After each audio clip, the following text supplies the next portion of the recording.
and welcome to this CYBELEC video, where we'll show you how to program a part in numerical mode on our CYBTouch numerical controls. This is the part we want to bend, and we're going to execute the bends in the following order. First, let's create a new program by touching the program number in the top left-hand corner. Before entering any bending information, we have to select the tools that will be used. This is simply done by touching the tool icon here. You can then browse through the library of existing tools using these arrows and select the desired one. Let's repeat the procedure for the die. Once the tools are selected, we have another basic parameter to define, and that is what sort of sheet metal we will be bending. A simple touch on the material's name on top of the screen brings us to the More page.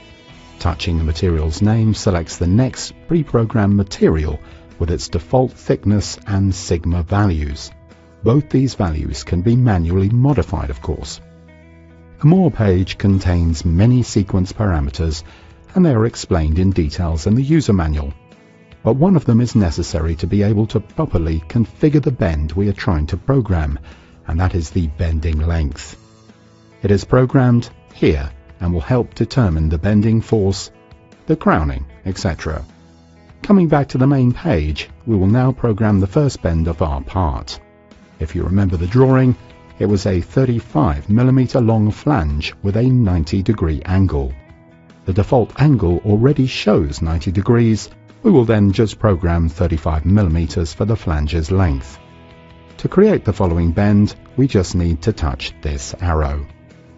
The next steps of our program are made in the very same manner, and we'll quickly breeze through them. The 4 bends of our part are now programmed.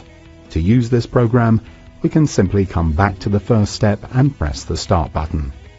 The back gauge moves into position and the button switches to OK when the machine is ready for the bend. The operator can now press the foot pedal to execute the first bend.